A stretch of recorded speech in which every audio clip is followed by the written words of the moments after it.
stop. Stop. I'm sorry for what happened to your uncle, but Just stop. he's life in prison. I made my ruling. I'm not just some gangbanger that you tried to portray me as. It was so very hard for me to come back, his dad would never come forward. Forget it. The only thing I regret is that he's killed too. I wish I killed more of my mother. Her whole world was turned upside down from that point. It took a lot of myself to build myself. We changed our lives forever. Echoes call from hollow halls, a voice that creeps and softly crawls. Time stands still, the air is... Voici Jonaki Martinez Estrella, qui faisait face à des accusations de meurtre à New York dans la nuit du 20 juin 2018. Estrella, avec Manuel Rivera, Elvin Garcia, José Munez et Antonio Santiago, ont brutalement poignardé et tué Lisandro Guzman Feliz, âgé de 15 ans. Tous les 5 faisaient partie d'un gang dominicain violent appelé les Trinitarios. Selon les rapports, Lisandro était allé rencontrer un nouvel ami à quelques pâtés de maison de son appartement dans le Bronx lorsque des voitures se sont arrêtées.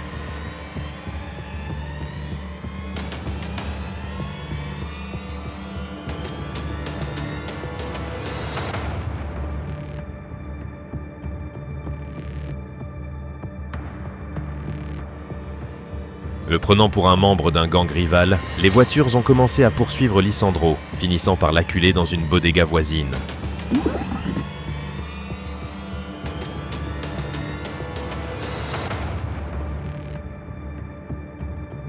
Des images de vidéosurveillance à l'intérieur du magasin montrent un Lisandro désespéré, cherchant refuge et essayant de se cacher derrière un comptoir.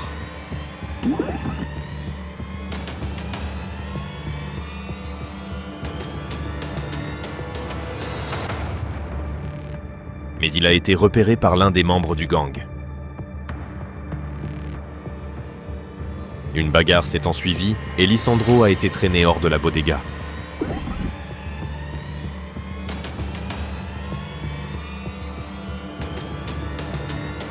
Ce qui s'est passé ensuite a choqué toute la ville de New York. Armés de grands couteaux et de machettes, les 5 hommes se sont relayés pour poignarder brutalement l'adolescent.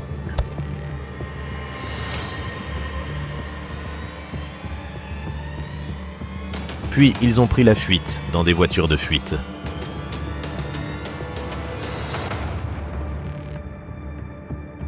Après l'attaque, Lisandro, grièvement blessé, a réussi à entrer dans le magasin, mais on lui a demandé de partir.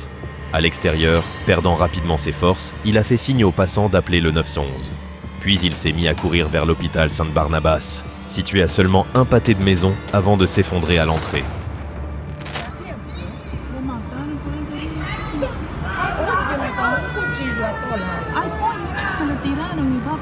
Des passants ont désespérément tenté de sauver Lisandro. Cependant, 2 policiers sont restés là à observer la scène. Ils ont ensuite fait l'objet d'une enquête pour ne pas avoir porté secours. À peine 20 minutes plus tard, Lisandro est décédé des suites d'une blessure mortelle au cou causée par un coup de couteau.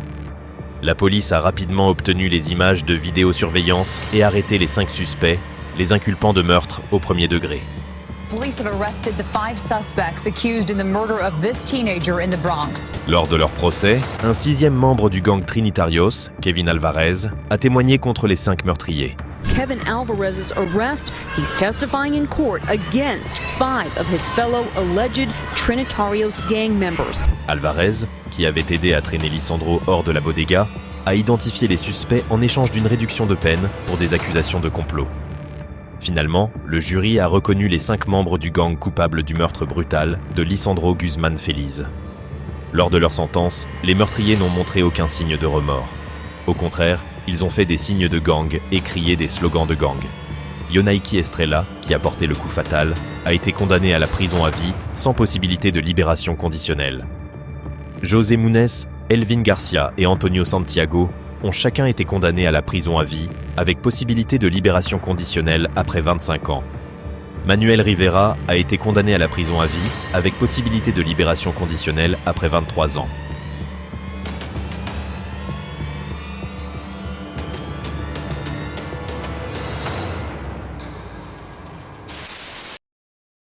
Mais que se passe-t-il lorsqu'un artiste musical populaire est tué en plein jour? C'est le cas de Jacé Onfroy, un rappeur connu sous le nom de XXXTentacion, qui a été tué lors d'un braquage en Floride. Le 18 juin 2018, Onfroy, âgé de 20 ans, faisait des achats pour une moto avec son beau-oncle, Léonard Kerr.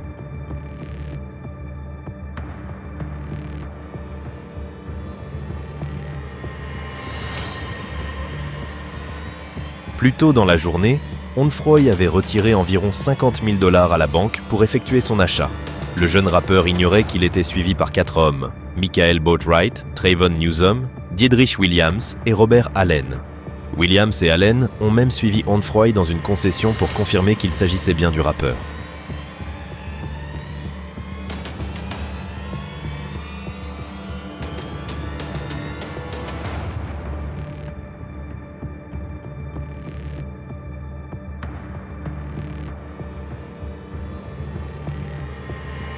Puis, alors qu'il quittait le magasin, la voiture d'Onfroy a été interceptée par un SUV noir.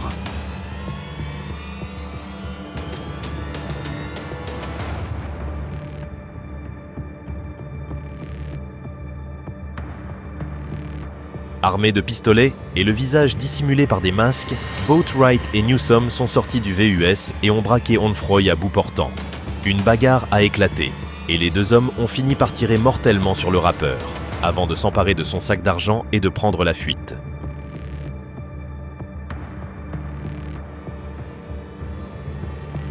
Un passant a filmé les instants qui ont suivi l'attaque et a appelé le 911. Un autre a capturé le corps sans vie d'Onfroy, assis sur le siège conducteur de sa BMW. Cet événement tragique a plongé l'industrie du hip-hop dans le choc, des artistes populaires comme Diplo et J. Cole rendant hommage au jeune prodige. Peu de temps après, les 4 hommes ont été arrêtés et inculpés de meurtre au premier degré et de vol à main armée. Cependant, Robert Allen a accepté un accord de plaider coupable en échange de son témoignage lors du procès des 3 autres, qui a débuté avec l'accusation affirmant que le meurtre d'Onfroy avait été prémédité et exécuté de manière efficace. 3561.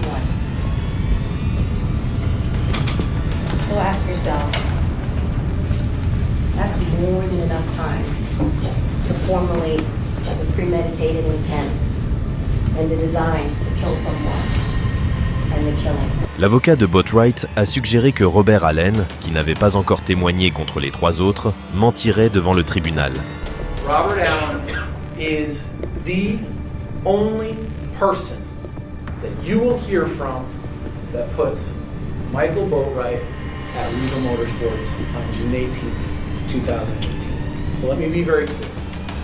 If Robert Allen testifies in this case, he will lie. Puis, l'avocat de Williams a incroyablement lancé des accusations contre le célèbre artiste hip-hop Drake, affirmant que le rappeur récompensé aux Grammy Awards était responsable de la mort d'Onfroy. Before X died, he said, if anybody kills me, it's Drake. And do you think that for one moment, here today, days after the event, he's killed by 2 masked men, right? He came on social media and said, guys, before he dies, if anybody kills me, it's Drake.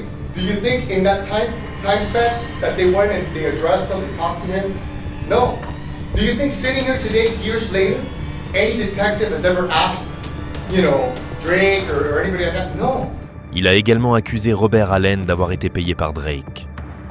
How much money in 2018 did you receive from either Drake or one of Drake's associates? I never met him. You never met Drake? No. Do you know who he is, right? Yes. Okay. Enfin, l'avocat de Newsom est intervenu en dernier, affirmant qu'aucune preuve matérielle ne reliait son client au crime. The evidence will not show that any firearm was ever recovered that could be matched or linked to Trayvon Newsom. The evidence will show no DNA whatsoever found on the body of Mr. Onfroy or on that car. Cependant, il avait tort. L'accusation a présenté une quantité massive de preuves au tribunal, y compris des images de vidéosurveillance de la scène du crime. Mais ce sont 3 preuves accablantes qui ont fait pencher l'affaire. La première est le témoignage du beau-oncle d'Onfroy, Léonard Kerr, qui avait fui la scène de la fusillade. Il a décrit ce qui s'était réellement passé ce jour-là. Taller guy, as I tell you, taller guy, when went around to Jassay's side. The shorter one now come around to the door that I was, my door that I opened, and he go inside the car. And then I heard something like, hi. How much time I don't know, but I heard something like explode. Kerr a également reconstitué le moment où Onfroy a été abattu. You don't come out the effing car. And he was like with a gun. You don't come out the effing car. The shorter one was at Jassay's side. La deuxième preuve cruciale consistait en des photos et des vidéos prises le jour de la fusillade, montrant les accusés en train de poser et de danser avec l'argent volé. It shows Williams fanning $100 bills and surrounded by money. And this video taken at 12:35 a.m. This time Williams appears to be in a car, also fanning $100 bills, smiling and singing. Et enfin, le témoignage de Robert Allen a finalement scellé le sort de l'affaire. As he grabbed the bag, shots are fired. Who shoots the shots that are fired? Michael Boatwright. And who does he shoot? Triple X. Where does he shoot him from? What side of the car? Driving. Allen a affirmé que Newsom avait saisi le sac d'argent, que Boatwright avait tiré sur Onfroy et que Williams était le chauffeur de fuite assis dans la voiture. Sans surprise, le trio a été reconnu coupable de toutes les charges et condamné à la prison à vie, sans possibilité de libération conditionnelle. Michael Boatwright, qui a tiré sur Onfroy, a été condamné à la prison à vie, plus 30 ans supplémentaires pour les autres crimes. Quant à Robert Allen, son accord de plaider coupable lui a permis une peine réduite à 7 ans de prison, suivie de 20 ans de probation pour meurtre au 2e degré. Ainsi, la vie prometteuse de XXXTentacion a été abrégée pour quelques milliers de dollars. Mais que se passe-t-il lorsqu'un braquage tourne horriblement mal? C'est le cas de Michael Thomas, qui fait face à des accusations d'homicide dans le Wisconsin.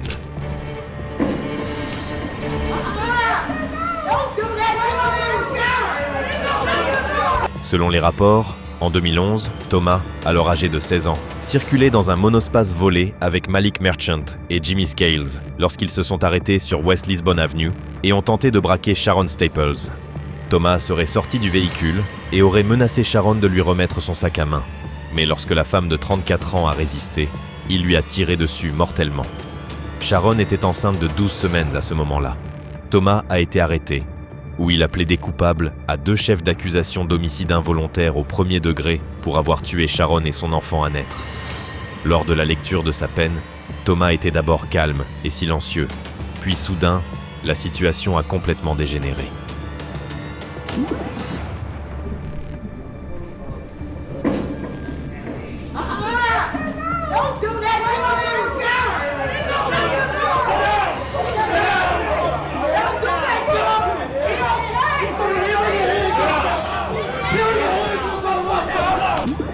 Alors qu'il s'apprêtait à quitter la salle d'audience, Thomas s'est tourné vers sa famille et a tenté de se diriger vers eux.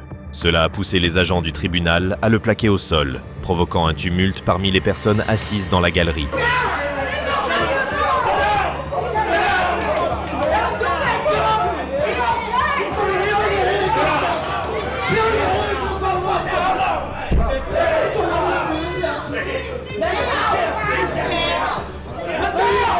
Les agents ont réussi à le remettre debout, mais ils n'ont pas réussi à maîtriser l'adolescent.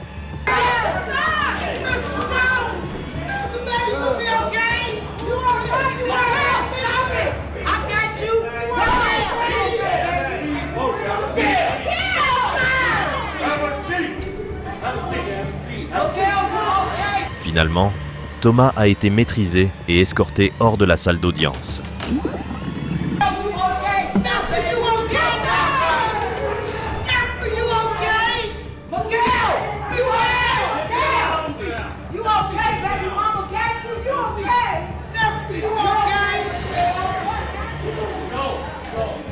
Un shérif a repris le contrôle de la situation et a calmé les membres de la famille en colère.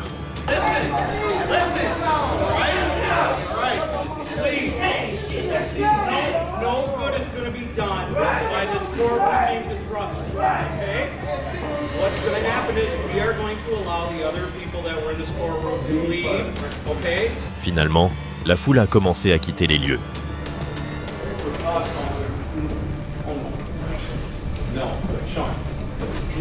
Un agent a demandé à un homme nommé Chuck d'attendre, mais Chuck n'a rien voulu entendre.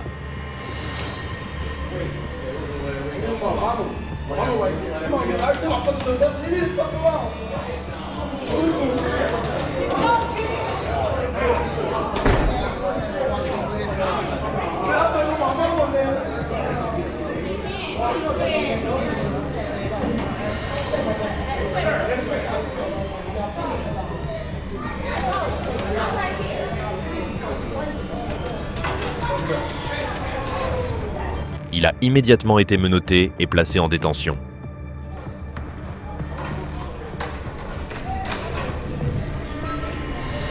Au final, Michael Thomas a été condamné à 35 ans de prison. Quant à Malik Merchant, que la police a décrit comme ayant servi de guetteur, il a été condamné à 17 ans de prison. Le chauffeur de fuite, Jimmy Scales, qui affirmait être membre du gang de rue Disciple, a été condamné à 25 ans de prison, alors que Michael Thomas a fait preuve d'une grande force physique et de défiance au tribunal.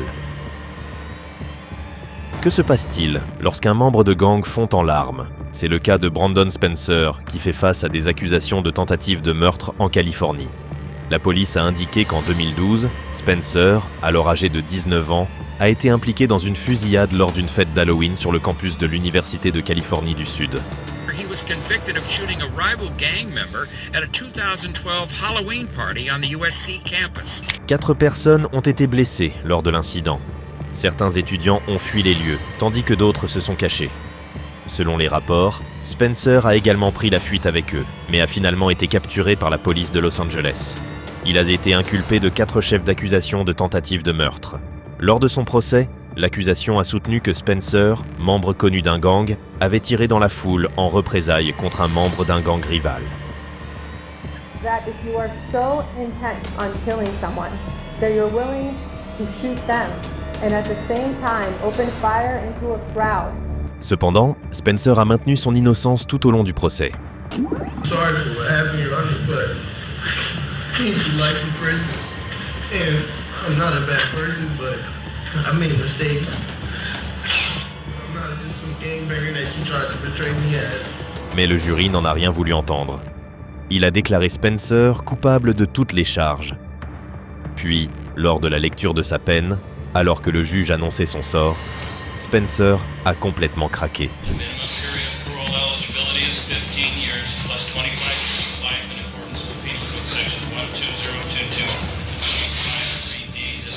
Il s'est effondré en larmes et a frappé la table 2 fois avec sa tête avant d'être retenu par les agents. Au final, Spencer a été condamné à la prison à vie, avec possibilité de libération conditionnelle après 40 ans pour la fusillade de l'USC. Alors que Brandon Spencer a complètement craqué au tribunal, comment cela se compare-t-il à une affaire qui a terrorisé tout le pays? C'est le cas de David Parga, jugé pour le meurtre d'un étudiant en Californie. En 2006, Leland Washington, âgé de 27 ans et afro-américain, aurait été invité à quitter une fête d'Halloween où la plupart des invités étaient membres de gangs mexicains. Selon la police, Washington est revenu à la fête, ce que Parga, membre d'un gang de rue de la Habra, a considéré comme un signe de manque de respect. Le gangster s'est alors approché du diplômé universitaire et, sans provocation, lui a tiré plusieurs fois dans le torse. Washington a été transporté d'urgence au centre médical UCI, où il est décédé peu après. Parga a été arrêté et inculpé de meurtre criminel. Il a décidé d'assurer lui-même sa défense au tribunal et a finalement été reconnu coupable de meurtre au second degré. Lors de la détermination de la peine, les membres de la famille de Washington se sont adressés aux meurtriers de leurs proches. Son frère a déclaré que Washington ne méritait pas de mourir ainsi. There's days that the grief is so much that I just kind of muddle through the day. You have to understand who he was. He was such a great person, and the way that he died, he did not deserve that at all. Tandis que leur sœur a parlé du vide laissé par la mort de son frère. Halloween weekend will never be the same for us. My brother was murdered that weekend. And it's ironic that we're here today for the sentencing for the person that murdered Leland Cleophas Washington. Et enfin, leur mère a déclaré que, s'il en avait eu l'occasion, Washington aurait été un bon ami pour son meurtrier. And I think if Mr. Parker had ever known him, he couldn't have been anything but a friend to him. He couldn't have found any other way but making a friend. Parga a également eu l'occasion de s'exprimer, où il a montré des remords pour ses actes et présenté ses excuses à la famille de la victime. There was nothing I could do to bring you guys' son back, brother back, but I am deeply sorry for what happened to him. To you specifically, I want to say sorry to what happened to your son. I know the pain you're feeling. My mom comes to see me, she cries because what's happening to me, and I could only imagine what you're going through. You lost your son. Cependant, le juge a qualifié Parga de lâche pour avoir tiré sur la victime sans raison apparente et l'a finalement condamné à la prison à vie avec possibilité de libération conditionnelle après 50 ans pour le meurtre de Leland Washington. Alors que David Parga n'était qu'un petit membre de gang au bas de l'échelle. Que se passe-t-il quand le chef d'un gang de motards se fait arrêter, comme dans le cas de Joseph Lancia, qui fait face à des accusations de tentative de meurtre dans le Rhode Island? Âgé de 30 ans, Joseph Lancia était le président du gang de motards Hells Angels dans l'état du Rhode Island lorsqu'il a tiré avec une arme à feu sur un camion conduit par Richard Starnino. Starnino, autrefois considéré comme un candidat potentiel pour rejoindre les Hells Angels, était engagé dans un conflit continu avec Lancia. Les autorités ont déclaré que personne n'avait été blessé lors de l'incident, mais la situation aurait pu être bien pire. The bullet struck the passenger side of the vehicle. No one was injured. It should be noted that there were children in the area at that time, and there is a school across the street from the location of the Fait étonnant, Starnino a non seulement survécu, mais il a continué à conduire et à terminer ses livraisons. Après l'incident, une importante descente de police a été menée au siège des Hells Angels.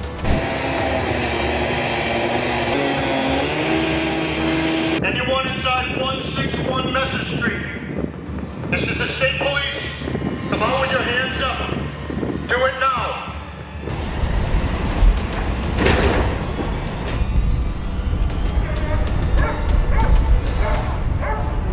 Certains membres du gang ont été arrêtés et placés en détention. Lancia a lui aussi été arrêté. Cependant, dans le cadre d'un accord de plaidoyer, les accusations plus graves de tentative de meurtre ont été abandonnées.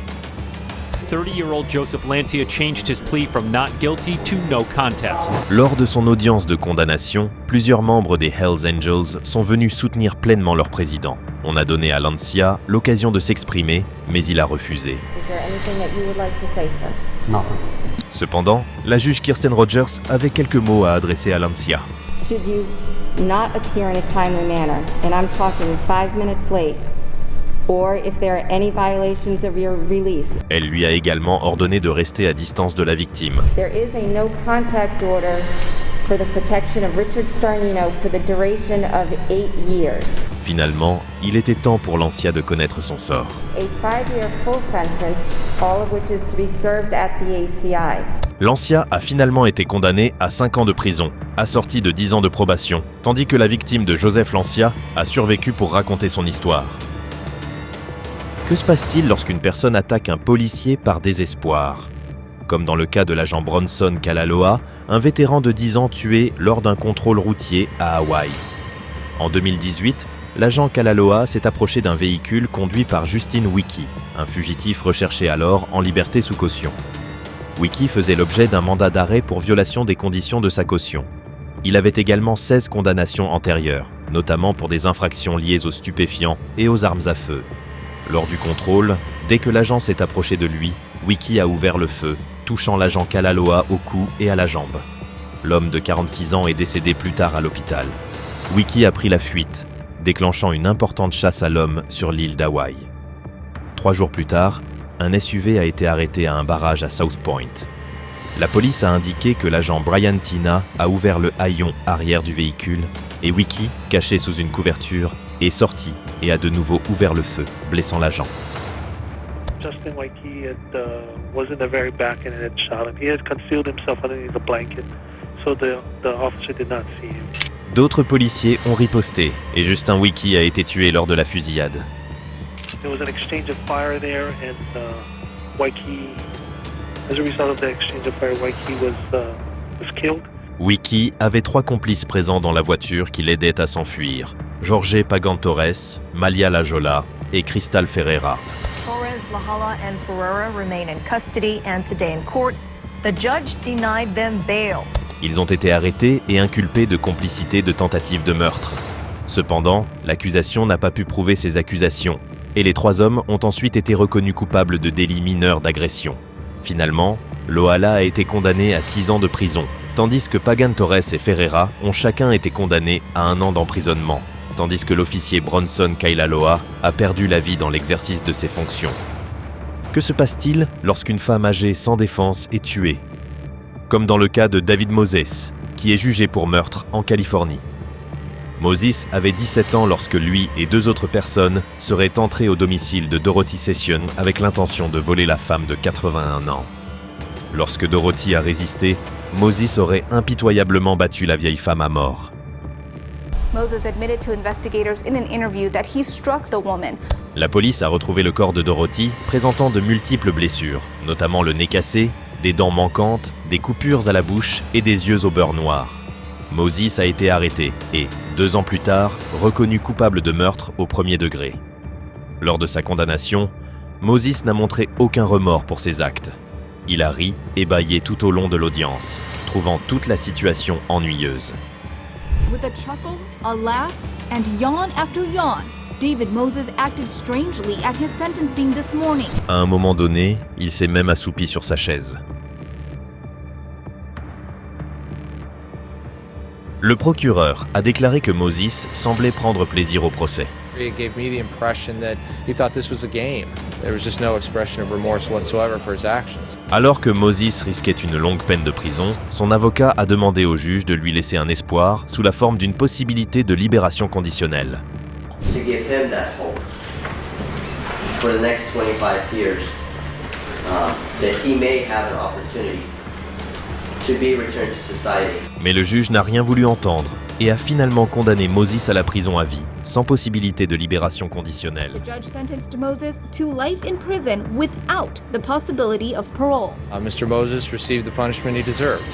Frankly put, he's just a dangerous individual, and there's only one place to put him, and that's in the penitentiary for the rest of his life. Comme Moses avait été condamné alors qu'il était mineur, un changement de loi l'a rendu éligible à une nouvelle condamnation en tant qu'adulte.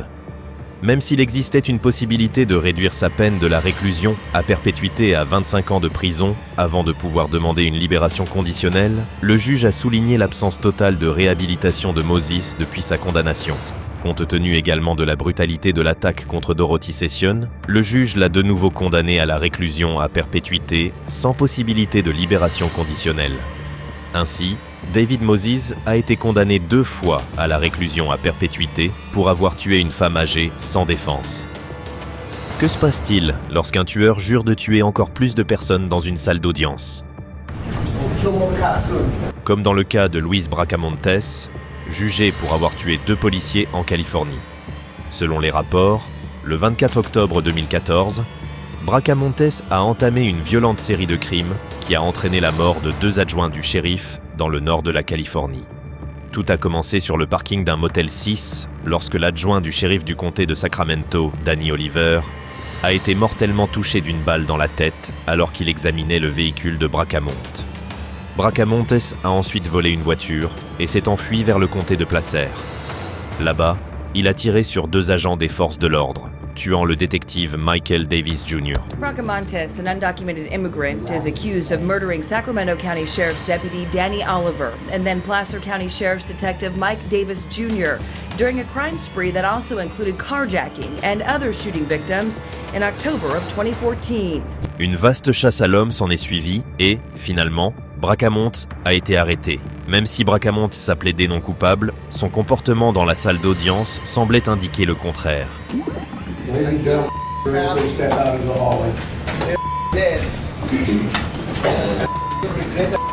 Bracamontes n'a montré aucun remords et a même déclaré qu'il aurait voulu en tuer davantage, promettant de le faire une fois qu'il se serait évadé de prison.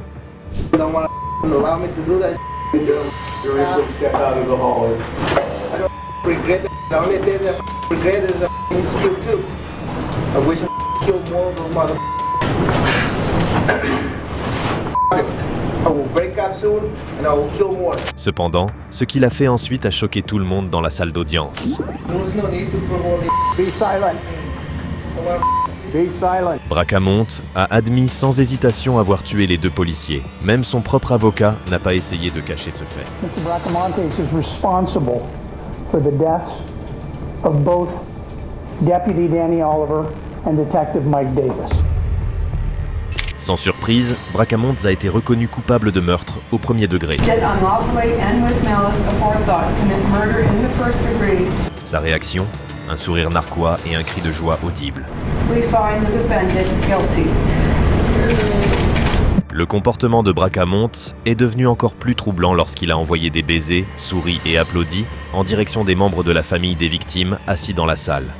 Puis, dans un dernier acte de défi, Bracamonte a proféré une menace glaçante en quittant la salle d'audience.